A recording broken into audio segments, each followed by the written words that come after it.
There are more than 700 students at the Agricultural College, but for second-year potential farmers about to complete their studies at Tocal, today was show and tell.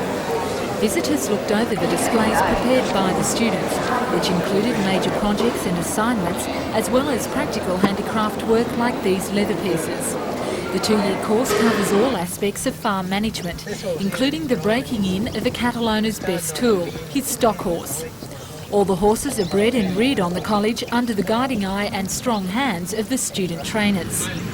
Also on show was this selection of crossbred cattle, the final products after a year of intensive and selective handling.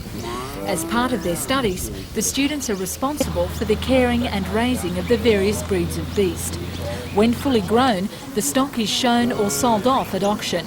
And if these beasts are any indication of the quality that's known to come from the Tocal Agricultural College, the price will be high.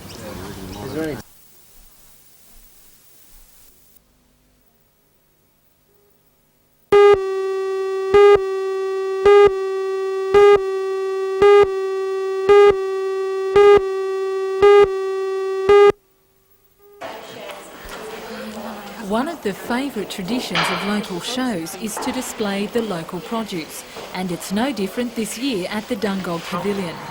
Handicrafts and sewing are also exhibited, and so is the best of country-style home cooking. Outside in Centre Ring, the show jumping event featured local and visiting competitors from throughout the Hunter region, while in the main arena, man and beast tested their speed and stamina in the camp drafting event. Although the competition was hard going, for most of the entries it was all part of a day's work. Record crowds weren't there today, but there was still enough excitement, a bit too much for some spectators. The Dungog show may not be one of the biggest, but the locals say it's one of the best, especially for entries like this one, the main show day being tomorrow, where some of the best cattle in the state will be judged.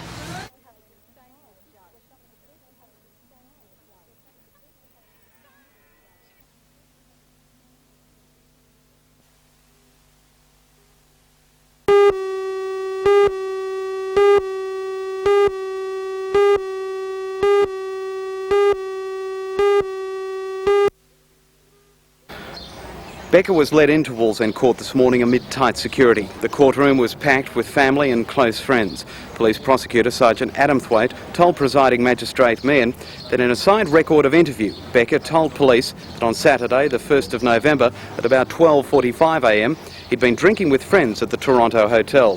He told police he was joined by Simpson and the pair began drinking. The court was told Becca then invited Simpson to a 21st birthday party at the Fennell Bay Community Hall. The pair travelled there in Simpson's L300 van. When they arrived without going into the hall, the court was told Becca offered Simpson a marijuana joint. Police were told the men walked to the foreshores of Lake Macquarie. As Becca turned to offer the joint to Simpson, Simpson came at him with a rock. A struggle broke out and the court was told Becca grabbed the rock and hit Simpson in the head 4 or 5 times. The court was told Becca then threw the rock into the water and went home. He told police he had no reason why Simpson came at him in the first place. Magistrate Meehan refused bail and the matter has been adjourned until next Monday.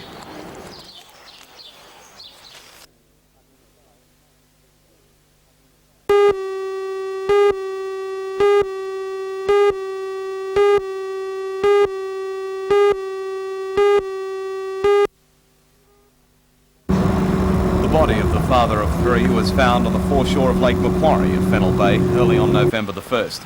Wallsend Court was told today a post-mortem examination showed Mr Simpson had died as a result of severe head injuries. After an intense week-long investigation by a team of 26 detectives, last Saturday afternoon, 22-year-old Mark Andrew Becca was charged with murder. He was led into Wallsend Court today amid tight security. Police prosecutor Sergeant Adamthwaite told presiding magistrate Meehan that in a signed record of interview, Becca told police in the early hours of Saturday morning he'd been drinking with friends at the Toronto hotel and he was joined by Simpson. The court was told they began drinking together and Becca invited Simpson to a 21st birthday party at the Fennell Bay Community Hall. When they arrived at the hall in Simpson's van, Becca told police he offered Simpson a marijuana joint. The court was told the men walked to the foreshore of Lake Macquarie where Becca began rolling the joint. Becca told police when he turned around, he saw Simpson allegedly come at him with a rock. A struggle is alleged to have broken out, and Becker told police he grabbed the rock and hit Simpson 4 or 5 times on the head. Court was told Becker threw the rock into the lake and walked home. He told police he couldn't offer any reason why Simpson allegedly attacked him in the first place. Magistrate Meehan refused bail and adjourned the matter until next Monday.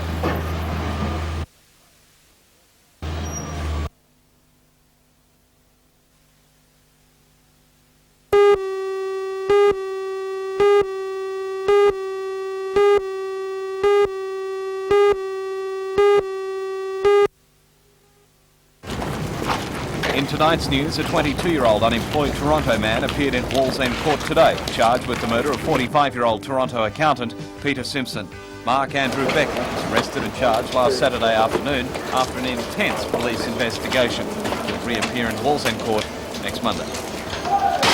Join Ray Deneen and Anna Manzoni for all the news tonight at 6.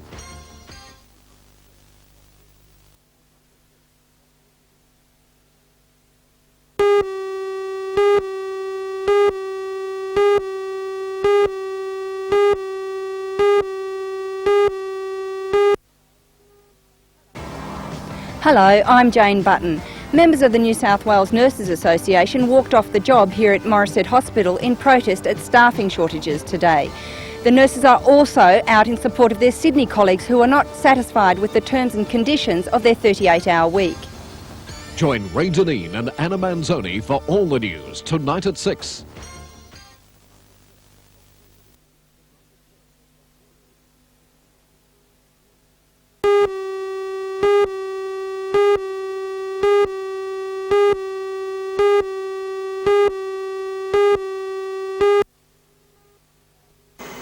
Bags of putrid linen are already starting to pile up in the laundry at Morisset Hospital. Although volunteers are on hand sorting some of the clean linen, most of the soiled linen will not get washed. According to a laundry supervisor, by tomorrow the backlog will have grown further, and unless it is washed in the next few days, some may have to be destroyed. In the early hours of this morning, the staff shortage became quite acute, with only about 15 volunteers on duty. According to the Director of Administrative Services, Tony Ryan, the situation improved somewhat during the day. He admits, however, that patient care is starting to be affected. I imagine their routines would be upset greatly. Normally, after 2 or 3 days of a strike action, they do tend to be upset. In the kitchen, a skeleton staff is pumping out the usual meals. The kitchen supervisor said that they are manning the kitchen using volunteers and trainees who are not members of the Health and Research Employees Association. Morisset management met with the unions today, but were not able to offer anything new to break the deadlock over staff levels. The unions agreed to notify the dispute with the Industrial Commission. According to union spokesman John Lockhart, they will request that the Commission recommend that replacement nurses be put on to replace ill nurses while the dispute is being heard. For many months now, our patient care has gone down the drain hole. We cannot continue to give the quality of care the patients so require with the shortages of nursing staff that we've got to work with.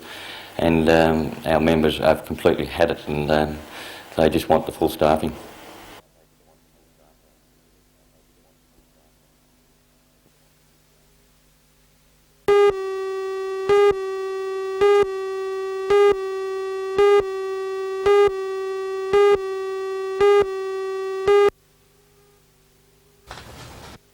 The 5-man delegation from the Canberra Tourist Bureau is in Newcastle and the Hunter for a 5-day visit.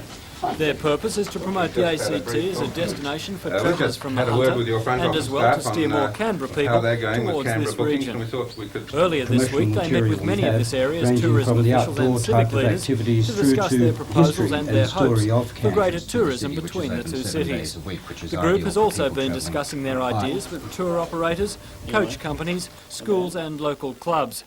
They say this region has a lot to offer tourists and say that Canberra also has plenty for the visitor. Yeah, that's exactly. Well, it's a real family holiday destination because there's so many different things to see. Everything from the old well-known attractions like the old Parliament House and the War Memorial to new things like the Questacon Science Centre, the new National Film and Sound Archive, the new National Sports Centre, where incidentally you can actually go and use the facilities as well as look and marvel at them. They're the most modern in the world.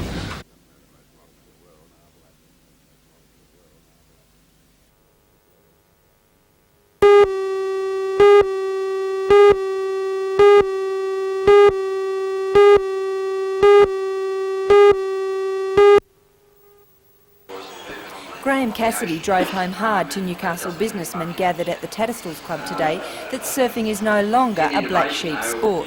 According to him, it's very much in the mainstream and deserves similar sponsorship to that enjoyed by other sports such as golf and tennis. He admits, however, that sponsorship has been slower over the last 20 years, and it is only now that surfing is throwing off its groupie image and getting the large corporate sponsorship. Surfing is still not managing to make great inroads with people from upper management, who mostly come from an era when surfing had a dark name. These people are not identified with the sport. Well, obviously BHP and Coca-Cola companies of that ilk getting involved is a big breakthrough again, and there's a lot of support, sponsorship from the Hunter Valley region and outside the region. I think where surfing around Australia needs support is in coaching schemes and development schemes for our young surfers. And now to the beach, where reporter Matthew Clark looks at the competitive side of Surffest.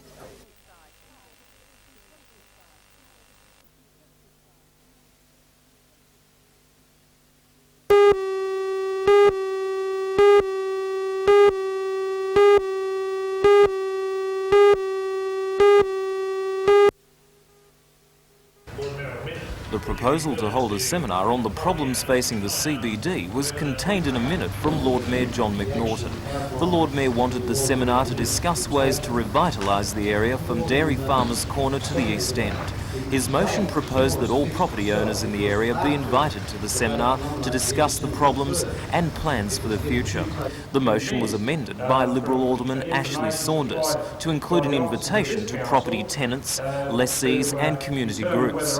The motion was passed easily despite strong opposition from Independent Alderman John Tate. Council then went into secret session to discuss the vexed question of whether it should buy a Nesca house and other civic properties owned by the Shortland County Council. No decision was reached, and the matter will be discussed further at a special meeting of Council next Tuesday. Whether it happens before Christmas or after Christmas doesn't really matter. It's got to happen quickly.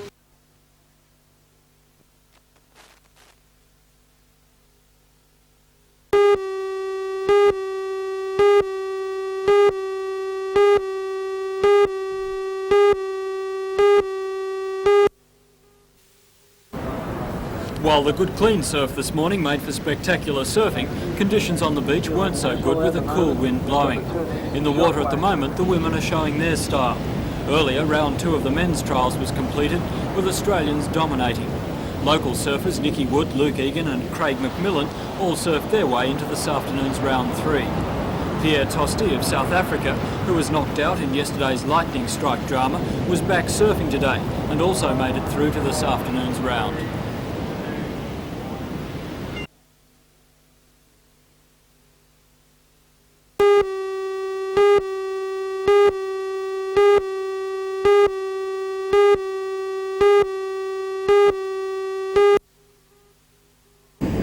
The Sydney pilot, Peter Cook, and his 23-year-old student hit power lines while on a training run about 3 kilometres north of Greta. The helicopter hit the ground hard and its skids collapsed underneath it. Peter was in a state of shock after emerging from the crash unscathed. Well, I just wanted to get the aircraft safe to the ground, basically. Once we contact the ground, my student, he vacated the machine. And I shut the engine down, which was overspeeding at that stage, and that was the end of that.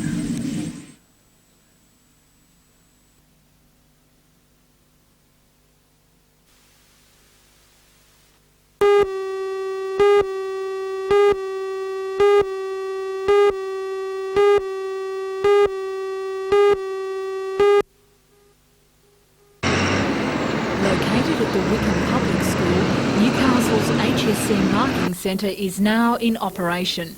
This is where 6,400 essays from across the state will arrive to be sorted out by a team of selectors. In New South Wales, 1,600 candidates sat for the 3-unit modern history paper. And today, the 24 markers, all who are senior teachers and heads of departments, were briefed by the Regional Director of Education, Alan Beard, and the Lord Mayor, John McNaughton. Over the next 2 weeks, the mammoth task of marking each essay twice, and maybe 4 times, will be undertaken each day over 4 hourly sessions. Although in the past years engineering science has been marked at the Newcastle CAE, it's the first year a subject has been taken out of the metropolitan area. And it's an important educational step for Newcastle. Well, I think it's very important for the teachers to have this opportunity of professional development. It's the first time that we've moved a subject from Sydney out into the country areas, and it's important from the parents' point of view in seeing their children's teachers marking the papers statewide. What type of security procedure has been enforced? Well, we have here people on responsible all the while for the papers, and in the evening we have security guards who guard the building.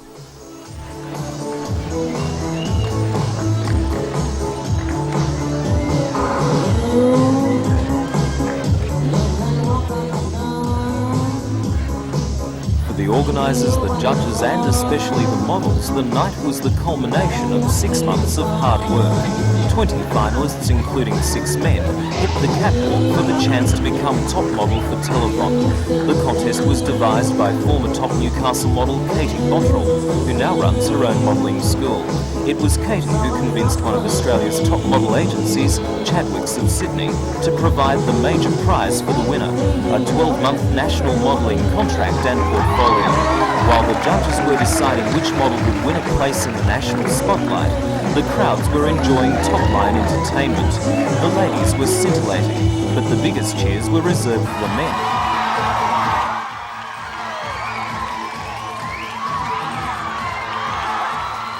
Top Model for Telethon was a great success, and the money raised will go to the NBN Telethon in aid of the Hunter Life Education Centre.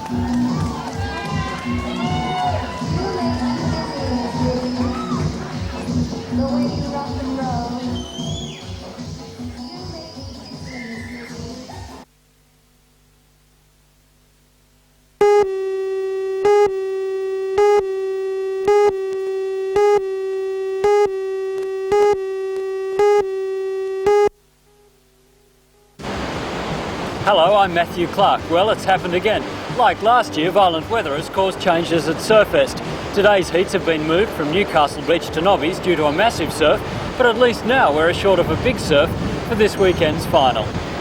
Join Ray Deneen and Anna Manzoni for all the news tonight at 6.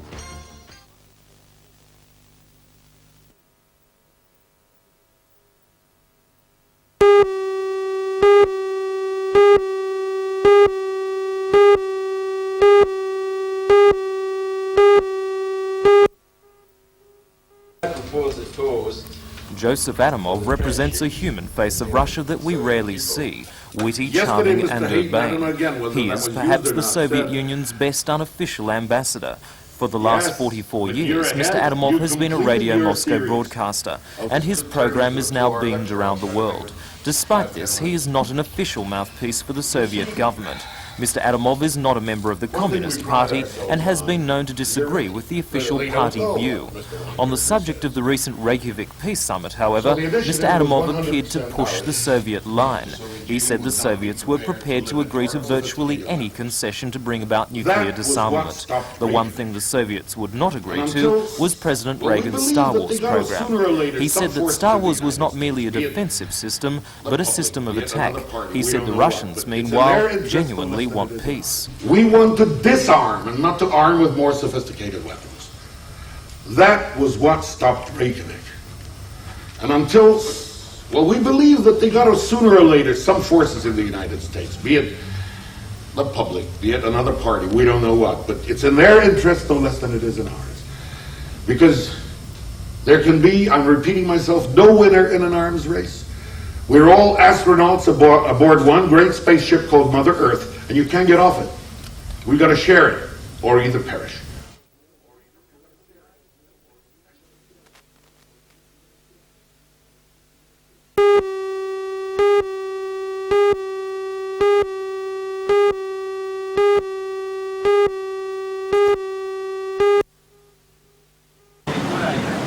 This longboard event marks the start of a World Grand Prix circuit for the Malibu riders. Because the main event was held at Nobby's today, the veterans of surfing moved their tournament to Stockton Beach. When the competition was first announced, organisers were swamped with more than 50 entries, including China Yumera from Hawaii and Rusty Miller, a former American Malibu champion. Conditions today were far from ideal, as Bar Beach surfer Rob Lynch discovered that he was dumped by this huge wave. In this competition, the judges are looking for style, grace and tradition. Former world champion surfer Nad Young says this sense of history attached to the boards is an important element. Well, the special significance about Malibu surfing in professional surfing contests is that it gives a sense of history to the sport, which is very important because we haven't had that before. And so by having, we're the only sport really that has a history in its equipment. Like these surfboards came to Australia in 1956, and here we are now in 1986, and so in 30 years you've seen an incredible development which no other sport can boast of. So the significance there is being able to show people a sense of history and also being able to, well, to give some depth to the sport, if you like.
An estimated crowd of 30,000 people turned out to take part in Surffest 86, transforming Newcastle Beach into a huge amphitheatre. And yesterday's finals kept the crowds happy with some tough competition from the world's best. The scene was set for an American-Australian clash when world champion Tom Curran outsurfed Hawaiian Derek Ho in a 4-1 decision in the first semi. In the second, Cronulla's raging bull Mark Okulupo, rated number 2, outmanoeuvred lanky American Wes Lane.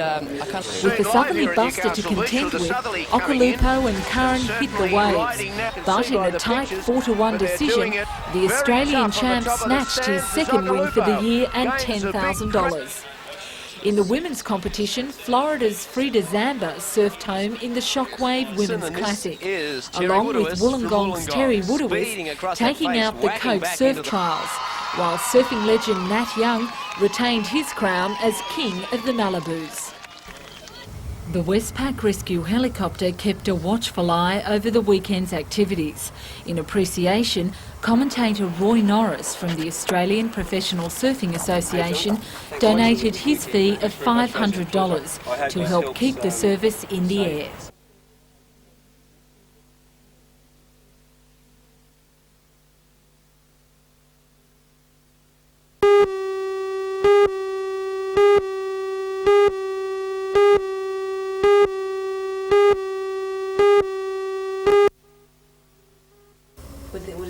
West Papua has been known as Irian Jaya since 1962, when it was annexed by Indonesia following 130 years of Dutch control. According to the 3OPM members, from that time, the people there have suffered intimidation, detention without trial, torture, executions and forced evacuations. Jacob Pry helped found the Papuan youth movement in 1962. He was arrested in 1968 and after escaping joined guerrillas for 10 years until his arrest again. Jacob Pry, Otto Ondawami and Nicholas Messert were given sanctuary in Sweden, where they lived for 7 years. Well, our tour here is to inform the Australian government and the Australian people about West Papuan case, about the human rights violation in West Papua. We come here on behalf of the oppressed people in West Papua to make appeal to the government that if you have a friendly relationship with Indonesia, you must also think about the human rights violation that has been carried out in West Papua. That's our aim.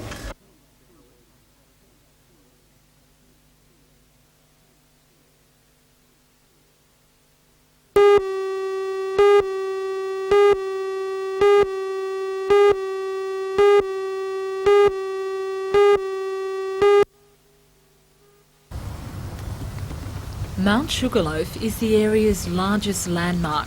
Cliff Campbell and Alderman Kevin Evans from the Lake Macquarie City Council are trust members of the board that oversees the various conservation projects there. The latest one began in June this year and involved a Commonwealth Employment Grant of $48,000, allowing 5 people to start on a much-needed regeneration project. Fences were erected and shrubs and trees were planted to help with erosion control. But this morning, broken locks on the gate and storehouse were discovered. Inside, valuable tools, paints, chains and a generator were missing. The robbery has resulted in more than a loss of equipment. It's, in effect, really put 5 people out of work. Now these people, to qualify for the scheme, had to be out of work 9 months at least. Now those people look like being cut short and perhaps being left without a sizeable pay packet for Christmas. Will this setback jeopardise any future programs here at Mount Sugarloaf? It'll certainly make all the trust members think twice, because what it means is we virtually cannot run the risk of leaving any tools or equipment up here at all.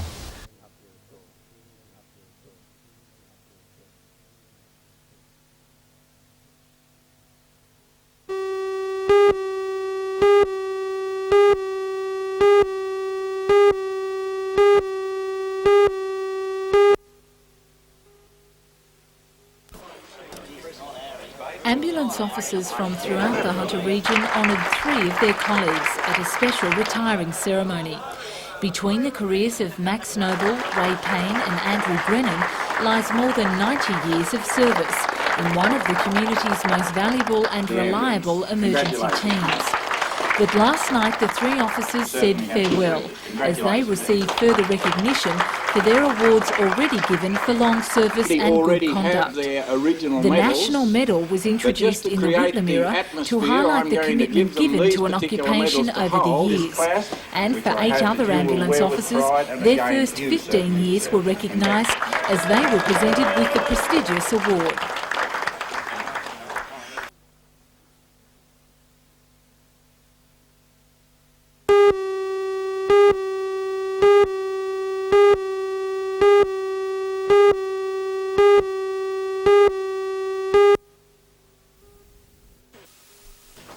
The Montessori method was developed by Italian Dr. Maria Montessori, who believed that education begins at birth and that the most important years of a child's development are the first 6. Last night at the Charlestown Library, a public meeting was held to encourage interest for the idea in the region. Montessori preschools and primary schools have been established in Australia since the early 70s. There now exists more than 80.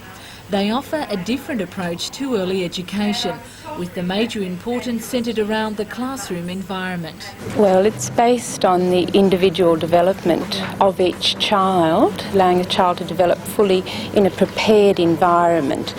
The philosophy behind it is that a child will develop himself, direct his own development, using the environment to develop himself. So in a Montessori preschool classroom, we prepare the environment so the child can develop himself as fully as possible.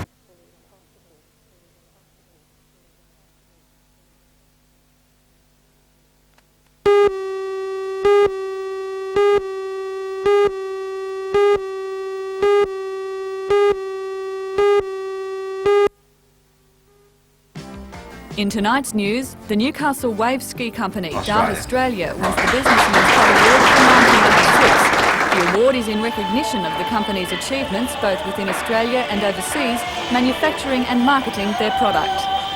Join Ray Deneen and Anna Manzoni for all the news tonight at 6.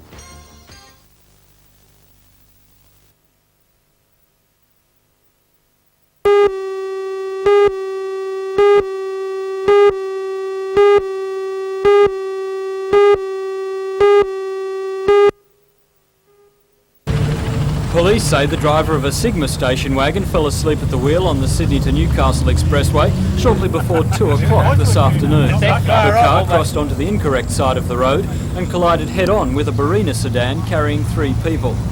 The driver of the Barina, a young mother, was trapped in her car in a serious condition for nearly 3/4 of an hour as rescue teams worked to free her. She had serious leg, arm and chest injuries, a punctured lung and lost a lot of blood. Her husband sustained chest injuries, while her young son was also taken to Gosford Hospital for observation. The driver of the Sigma was taken to hospital with leg injuries.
Old Sydney Town has never enjoyed the kind of success that its creators had hoped.